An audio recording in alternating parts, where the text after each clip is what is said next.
Some people think that selling a home is as easy as sticking a sign in the yard and calling an agent to put it in the multiple listing service.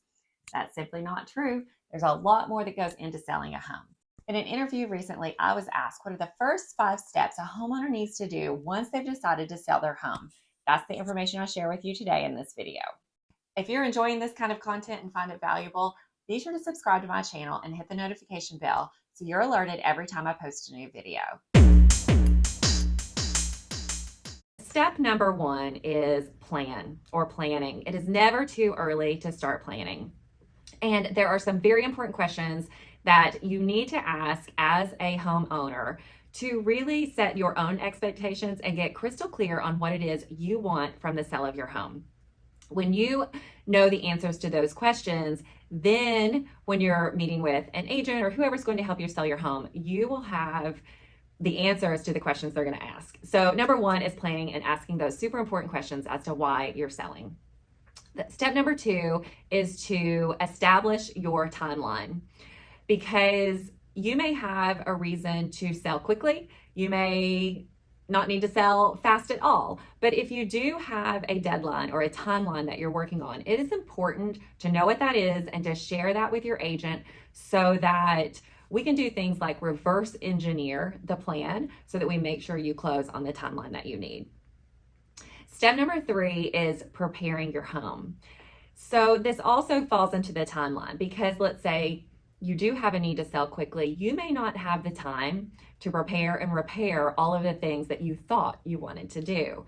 And so really working with an agent on what preparation makes the most sense, what's going to net you the most amount of money, and also making sure it fits into your timeline is something you're going to want to do and just be aware of in the whole home selling process. The 4th step is pricing, and you want to price your home based on the current market condition. It's not what your mom or dad think, or it's not what your neighbor got last year, because the real estate market is very fluid and it changes quickly, especially over the last year. So knowing how your home compares to other homes that have recently sold and are for sale in and around your area makes a big difference. And pricing is just not a square footage or the average of all the homes that are sold. There's a lot that goes into it. It's based on condition, age, the structure, the type, the amenities, if you have a view, if you have a pool. There are so many things that go into establishing what your value is and the price. And beyond just the value of your house, you also need to understand the cost of selling a home. So both of these combined will eventually get you to your net. So knowing what you want or need to net is going to be really important, and that's what helps you establish your price.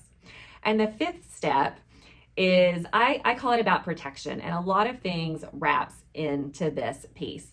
So it's about you, what your goals and your plan are, and helping you find a person or a team who's going to help you accomplish your plan, protecting you and your asset. And so you're going to want to find an agent, if you choose to use an agent, who understands marketing, knows how to promote your property, will help through every step of the home selling process, will help you perform to your contract requirements, and even be in contact with you after closing, because the sale doesn't necessarily stop the day of closing. There are a few things that happen after. So you're going to want to work with someone or choose someone who understands all of these steps and all of the many components within the steps.